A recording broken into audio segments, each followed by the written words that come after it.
મેરવા આપો, ભગત બાપુ અને મેરવા આપો બધા સાથે એના, એટલે મારો ઉછેર ત્યાં થયો. એટલે અમને બચપણથી જ ભગત બાપુ કહેવાની ટેવ પડી. એટલે કવિ કાગ શબ્દ તો બહુ નહીં આવે. વાહ. અને પૂજ્ય બાપુનું સાનિધ્ય, આવા શ્રોતાજનો, આવા કેટલા કલાકારો વક્તાઓ એની સમક્ષ બોલવું છે. એટલે શું લઈને જાઉં ગળમથલમાંથી જે નીકળ્યું છે, બે વાતો લઈ અને સમયની મર્યાદામાં આપની સમક્ષ આવ્યો છું. અથાગ ભગત બાપુના સાહિત્યના સાગરમાંથી બે વાતો. પૂજ્ય ભગત બાપુની કલમે સાંખ્યયોગ અને ભગત બાપુની કલમે કર્મયોગ. વાહ. બે વાતો કરવી. આમ તો જો કે માર્ગ બે જ છે, બ્રહ્માંડમાં ત્રીજો કોઈ માર્ગ છે જ નહીં. માર્ગ બે જ છે, કાં કર અને કાં જો. લોકે અસ્મિન વિદ્યા નિષ્ઠાપુરા પ્રવક્તા ન ગહ. હે અર્જુન, મારા દ્વારા બે નિષ્ઠા કહેવાયેલી છે. લોકે અસ્મિન વિદ્યા પુરા પ્રવક્તા મયા ન ગહ. મારા દ્વારા બે કહેવાયેલી છે. જ્ઞાન યોગે ને સંખ્યાનામ, કર્મ યોગે ને યોગીનામ. તો ભગત બાપુના સાંખ્ય યોગ અને કર્મયોગમાં પ્રથમ હું થોડો કર્મયોગ આપની સમક્ષ રજૂ કરું છું. કારણ કે વાતો કર્મની જ હોય, સાંખ્યની બહુ વાતો ન હોય. પુસ્તકોના પુસ્તકો, લાઇબ્રેરીની લાઇબ્રેરીઓ ભરાણી હોય, એ કર્મયોગની ભરાણી છે. સાંખ્યની તો બહુ વાતો નથી. 32 કડીનો આર્યા છંદ છે, એમાં સાંખ્ય બધું આવી ગયું.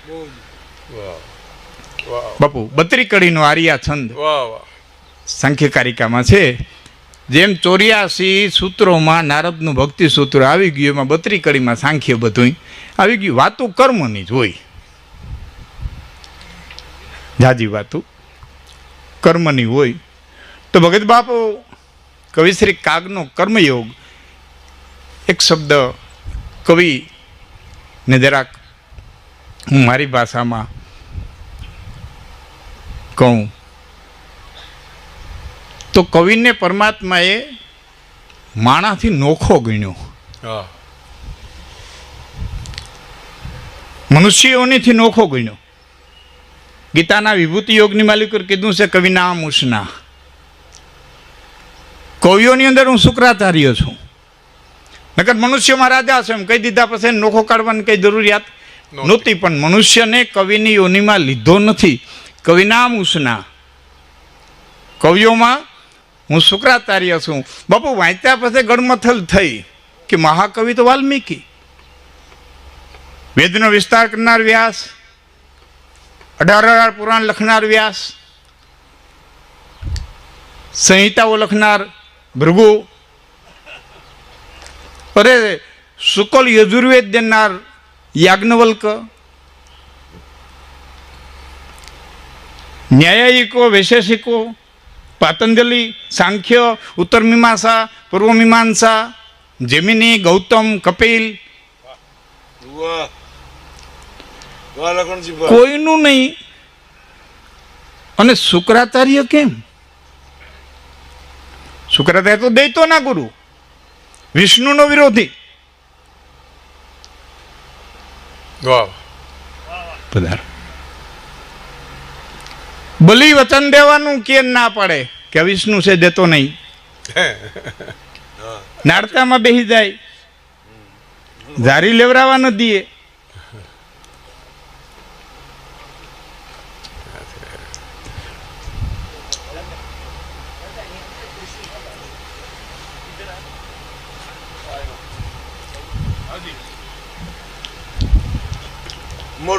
વિચારમાં કહી દીધો. મને થયું મારે વાંચવામાં કઈ ભૂલ નહીં હોય, મેં ફરી ફરીને વાંચ્યું. સાચું. શુક્રાચાર્ય કેમ? દાનવોનો ગુરુ, વિષ્ણુનો વિરોધી, છતાં શુક્રાચાર્ય. કવિઓમાં હું શુક્રાચાર્ય છું. એનું મનોમંથન કરતા બાપુ એટલું નીકળ્યું કે શુક્રાચાર્ય એક જ ઋષિ એવો હતો જેની પાસે સંજીવની વિદ્યા હતી. મણા બેઠા કરવાની તાકાત જો કોઈનામાં હોય તો એ શુક્રાચાર્યમાં હતી. ભગત બાપુએ લખ્યું છે, જગને રંજાડે એવા દળ દાનવોના વાલા, એને જીવવાની ઔષધિ દીધી દુનિયાના ડાયા રે, આ ડાપણની વાતો કેણે કીધી. વાહ વાહ. મણા બેઠા કરવાની જો કોઈનામાં તાકાત હોય, સંજીવની બુટી જો કોઈ પાસે હતી તો એ શુક્રાચાર્ય પાસે હતી. એને લક્ષમાં રાખીને કદાચ કૃષ્ણને કીધું છે કે કવિઓની માલિકો હું શુક્રાચાર્ય છું, કારણ કે કવિની માલિકોની તાકાત છે જે મડા બેઠા કરે. સોળે સજીવન કર્યો કરણ ને ઈસર કાદ, લટકાડાઈ લાદ, મારી સેવટ રાખી દે સાંભળા. નમાલામાં પ્રાણ પૂરી દે, નપુસંગને તલવાર લેવડાવી દે, મડા દેવામાં વીરતા પ્રવેશ કરાવી દે. એ તાકાત જો કોઈનામાં હોય તો એ કવિમાં છે. ને એટલે જ કદાચ કૃષ્ણે કીધું છે કે કવિઓની માલિક કરું શુક્રાચાર્ય છું, કારણ કે સંજીવની બુટી કવિ પાસે છે. સંજીવની બુટી કવિ પાસે. કવિની આટલી વ્યાખ્યા કર્યા પછી હું ભગત બાપુનો કર્મયોગ, ભગત બાપુના સાહિત્યનો એક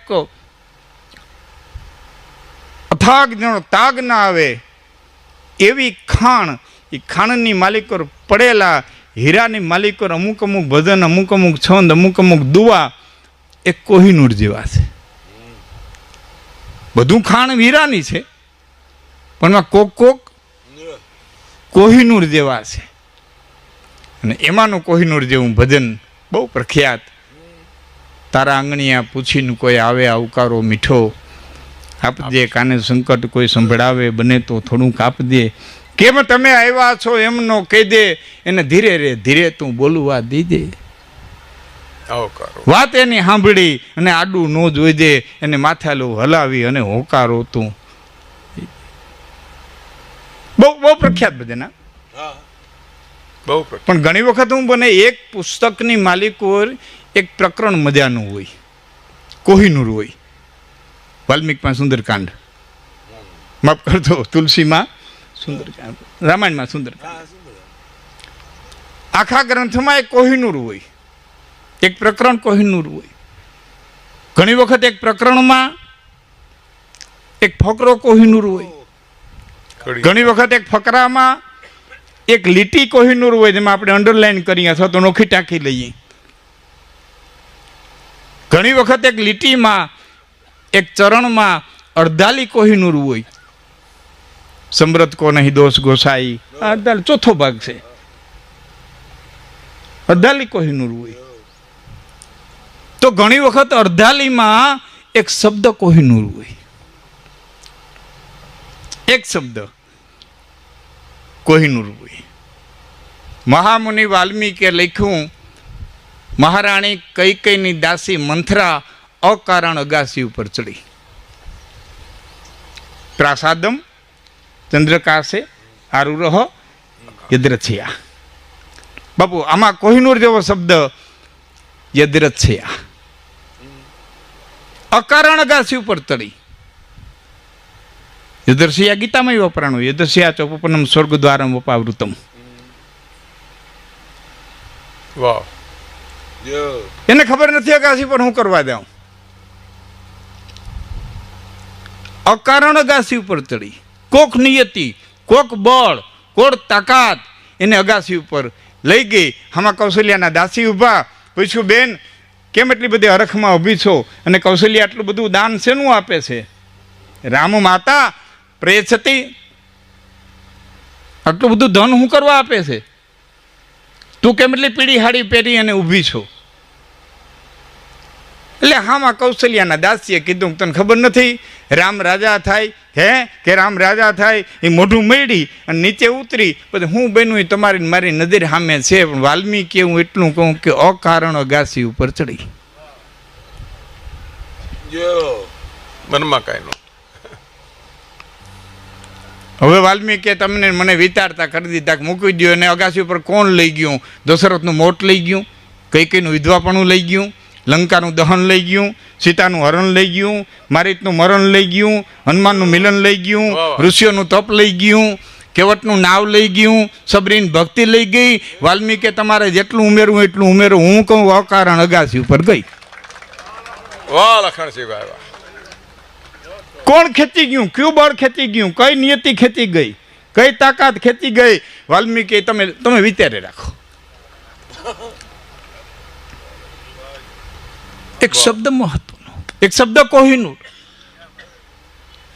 એમ ભગત બાપુનો તારા આંગણિયા પૂછીને કોઈ આવે આવકારો મીઠો આપજે, એ ભજનમાં એક શબ્દ કોહિનૂર છે અને એ શબ્દ છે પૂછીને. રખડતો રખડતો આવે એમ નહીં, ભૂખો થયો ને ડેલી ઉઘાડી છે ને આવી ગયો એમ નહીં. વાહ વાહ વાહ લખણસિંહભાઈ પૂછીને આવે. વાહ. તે ચોરે જઈને પૂછ્યું ભાઈ કોઈ ભૂખ્યું છે હાલ મારે ઘેરે ખાવા, તું તેડી આવ્યો એમ નહીં. એને કીધું ચમડી કી ઝૂંપડી મેં આગ લગી હે કોઈ બુજાને વાલા, તો કોઈ તારે ઘેરે મૂકી ગયું એમ નહીં, પૂછીને આવે. વાહ વાહ પટાકાઓના પલામાંથી પૂછતો પૂછતો આવે. વાહ વાહ રામનોડ ને ઘેર જવું છે, ક્યાંથી જવા હે? વાહ વાહ ભગત બાપુના મિત્ર હતા ને, એટલે મારે એમ કે બધા નામ તો ગમે ના દઈ શકીએ આપણે. વાહ બાપુ વાહ. ભાઈ કંટાળા જવું છે, રામનોડ ને ઘેર જવું છે, ક્યાંથી જવા હે? એ પૂછતો પૂછતો આવે. પૂછતો પૂછતો ક્યારે આવે? વાવડે વાત ચડી હોય ત્યારે. વાહ લખણસિંહભાઈ. વાવડે વાત ચડી હોય ત્યારે. ભીતળીયું પડશે ભવર પણ અમારા ચિત્તર ચડશે નહીં, એમાં કેને કમ ધધરા પછી કયો વડેરો ખેલાણ મલ. એ વાવડો વાત લઈ ગયો હોય, કાળ જાય અને કેણી રીએ ભલાની વાત, આ તો સમદર લંઘી સાત પછી મોર હાલે મેપડા. તો કાળ જાય અને કેણી રીએ ભલાની વાત, સમદર લંઘી સાત પછી મોર હાલે મેપડા. દેવાય તે પુત્ર દિયો ગઢ રાખણ ગિરનાર, પણ વંશ રાખ્યો વણાડ તો માગણ વાળો મેપડા. દેવાય તે પુત્ર દિયો ગઢ રાખણ ગિરનાર. વાવડો વાત લઈ ગયો હોય, પવને પલાણ કરી અને વાત વહી ગઈ હોય, એ વાત એના કાને પડી હોય અને એ વાત સાંભળી, કીર્તિની વાત સાંભળી અને પૂછતો પૂછતો આવે ફલાણા ભાઈને ઘેર મારે જવું છે, કેમ જવા હે? એ વાત ક્યારે લઈ ગયો હોય? કંઈ ગહાણો હોય. મુઠ્ઠી ભરીને જુવારના દાણા નાખો તમારા આંગણાના માલિકો એટલે પારેવા આવે. મુઠ્ઠી ભરીને ચોખા નાખો એટલે ચકલા આવે.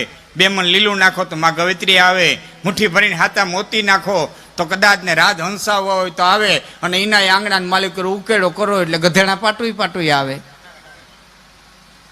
તો આપણે જેવું આંગણું તૈયાર કરી એવા પધારે. પિતા કા પુણ્ય પુત મેં પ્રકાશે, માવતરના જેવા પુણ્ય હોય એવી પરજા થાય. સાહેબ સાયન્સે આજે સાબિત કરી દીધું છે.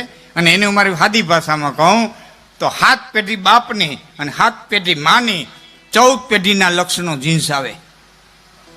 14 પેઢી સુધી 7 આમથી અને 7 આમથી 14 પેઢી સુધીના લક્ષણો છે એ માલિક ઉતરે. એમાં શું આવે?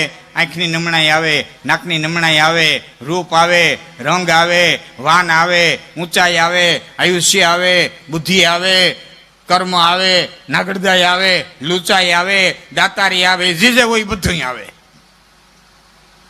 જે હોય બધું આવે. એનો દાખલો દઉં તમને. ડૉક્ટરો એમ કે તાકાતવાન થવું હોય તો કાંઈક તમે બદામ ખાવ ને કાજુ ખાવ ને હાકર ખાવ ને હાથું ઘી ખાવ ને કસરત કરો ને તાકાતવાન થાવ. આ હાંડળો નીકળ્યા રાણા ખાય, હાંડળો નીકળ્યા ઉકળ્યા ખાય. છતાં કંધરોટું નાખી ગયો ને ગાડું લઈને નીકળીએ પાદરીમાં કોકને કેવું પડે 2 જણા લાકડીઓ લઈને ઉતરજો એટલે ઊભો. છતાંય તાકાતવાને શું કરવા? એના જીન્સમાં ઉતર્યું છે. રાડું ખાય ને તો રાડું તાકાત બની જાય, ઉકળ્યો ખાય ને તો ઉકળ્યું તાકાત બની જાય. એમ જેના લોહીમાં દાતારી ઉતરી હોય, સુરવીરતા ઉતરી હોય, માનવતા ઉતરી હોય, સભ્યતા ઉતરી હોય, એ જે ખાય ને એટલે આપણા માવતરના પગના પગરખા ગાય જતા ને મોહાણના મોહાણ સુધી જોવા જતા.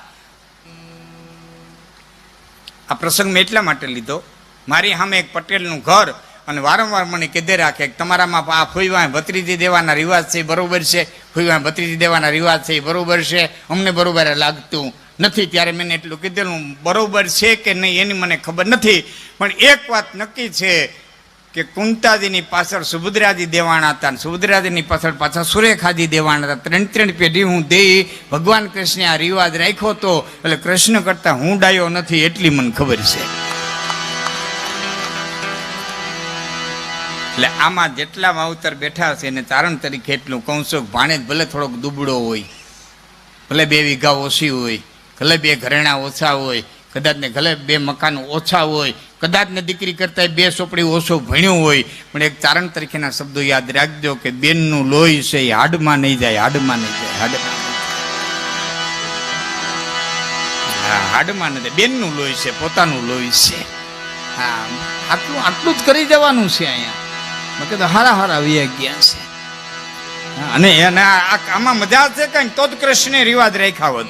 હા, એને જેટલી મજા આવી ને એટલું રાખ્યું, બાકી બધું કાઢી નાખ્યું.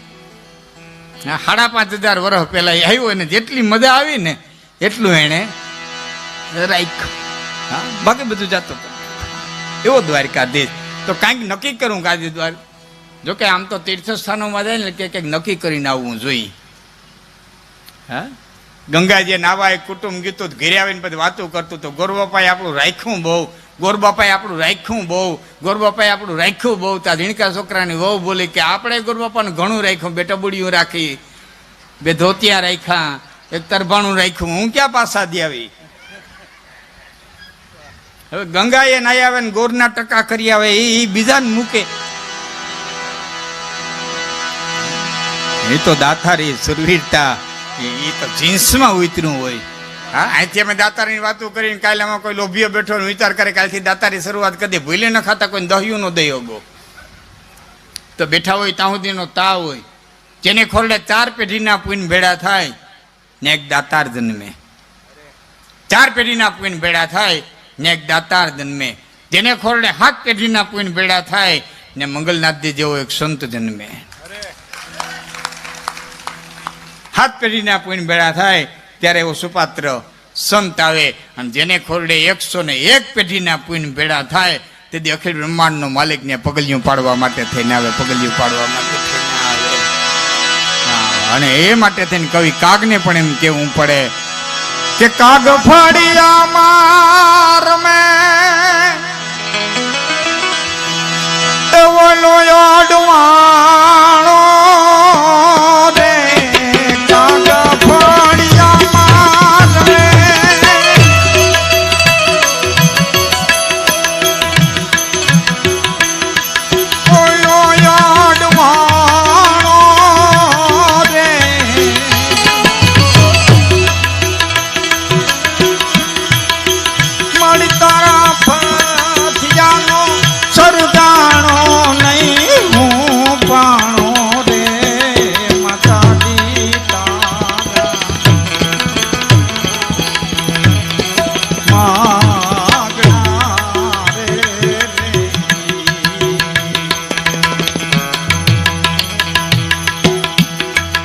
મહાદેવ પ્રસાદી પધાર્યા છે. જોરદાર તાળી પાડી અને વધાવજો. શાસ્ત્રીજી પધાર્યા છે. મારી તારા પગથિયાનો સરદાણો નહીં હું પાણો રે માતાજી તારા માગણા.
કેટલા જન્મની કમાણી, જન્મ જન્મ મુનિ જતન કરાહી, અંત સમય પ્રભુ આવત નાહી. અનેક જન્મોની ધૂણિયું તાપે તો જેના દર્શન થવા કઠણ, અને ઈ તારા ખોડાની માલિકો રમતો હોય તો કેટલા જન્મની કમાણી.